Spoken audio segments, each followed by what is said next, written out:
লাভলু যখন আমগুলোর গুসা করতো তো মনে করেন যে ওর চেহারা দেখলে এই গুসা বুঝে যাইতো। আর গুসা করার পেছনে কারণ আছিল, দেখা গেছে ওর প্রতিপক্ষ ছিল এলাকার মধ্যে প্রচুর, মানে ওর যে টার্গেট ওইগুলা ওরে প্রতি রাইতেই মনে করেন যায় জ্বালাইতো আর ঝগড়া করতো, মানে ঝগড়া করতো কি ওরা 4-5টা ছিল, সংখ্যা বেশি, এই কারণে লাভলুর উপরে মনে করেন যে আক্রমণ চালাইতো। হয়তো আর একলা মনে করেন যে 4-5টার লগে পারে না, ওরা জঙ্গলি কুত্তা প্রতি রাইতেই মনে করেন যে ওরা জ্বালায়। তো আগে জ্বালাইতো, এই ভিডিওগুলো আমার কাছে রয়েছিল আর কি। এই ভিডিওটা দিয়েই আজকে ভিডিওটা বানাইলাম, হঠাৎ করে মনে হইলো যে ভিডিওটা দিই, তো ভিডিওটা বানানি। আর ওরা মনে করেন যে প্রতি রাইতে ওরা খুব উত্তপ্ত করতো, এমনকি মাইরা ডাইরা মনে করেন শরীরে জায়গায় জায়গায় ময়লা টয়লা ভরাই দিত।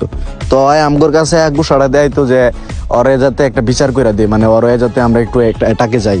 তো ওরে লয়ে মনে করেন যে আমরা ওর গুসা ভাঙানোর জন্য, আর শরীরে দেখলে এবার বুঝবেন যে ওর যে কি পরিমাণ রাইতে জ্বালায়। হ্যাঁ, ওরে মুড়াইতো প্যাকে টেকে আসলে মনে করেন যে কদাচার বানাই লাইতো। তো আমগার লোকে বিচার দিত, যদি ওরে লয়ে মনে করেন যে আবার বিচার করতে যাইতাম, তো মনে করেন যে কি খুশি। আর যে ইমোশনটা আমগুলো দেয় তো ভাই, যদি দেখাইতে পারতাম তাহলে বুঝতে পারতেন। আর ওই যখনই যুদ্ধে যাইবো, মানে যখনই অ্যাটাকিং এ যাইবো, দেখা দেখেছে তখনই এই মাটি টাটি আসলায় ওর যে রাগ, এই রাগটা জারার চেষ্টা করে। আর যখনই মনে করেন যে মুভমেন্টটা দেয়, তো ওর প্রতিপক্ষ যদি ওরা দেখতো এই যে এই জিনিসটা করতেছে, তাহলে মনে করেন যে ওরা এদিক ওদিক ছুটাছুটি লাগাই দিত, মানে ওর তাও দেখে ওরা ডরাই যেত। একলা দেখে কি হয়েছে, কিন্তু যে প্রস্তুতি দেখায় মনে হয় যে আজকে খায়া লাগবো, তো এটা দেখলে ডরাইতো আর কি। দেন যে কি পরিমাণ ছুটাছুটি করতো আর এই মুভমেন্ট দেখে ওরা মানে ছুটাছুটি এলাকা ছাড়া দিতেছে। তো লাভলুর এত পরিমাণ ডরাইতো। কিন্তু লাভলুর কিন্তু আরেকটা বৈশিষ্ট্য আছে, যতই মনে করেন যে মুভমেন্ট দেয়, যতই তাও দেয়, ওই কিন্তু অগর উপরে অ্যাটাক কম করতো।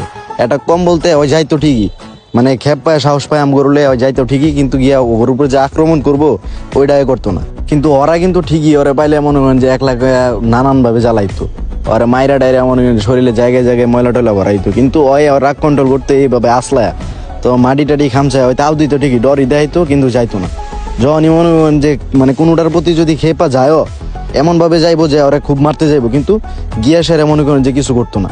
তো এমনিতে ওর চিন্তাধারা খুব ভালো একটা চিন্তাধারা, আমার এই জিনিসটা ওর সবচেয়ে বেশি ভালো লাগতো। মানুষের চাইতে অনেক গুণে ভালো। মানুষ তো মনে করেন যে দুর্বলের উপরে আঘাত করে, কিন্তু ওই কি করে দুর্বলের উপর কোনো সময় আঘাত করবো না। যখন ওর কাছে নত হয়ে যাবো ওই ছাড়া দিব, ইচ্ছা করলে কিন্তু ওই কিন্তু ওর মানে ওর যে জুটটা ওইটা কিন্তু খাড়াইতে পারতো। কিন্তু ওই কোনো সময় মানে যত কুকুরের সাথে আর দেখা হইতো, মানে প্রতিপক্ষ ওইগুলোর উপরে কোনো সময় আক্রমণ করে না। লাভলুর এই চিন্তাধারা আমার সবচাইতে ভালো লাগতো।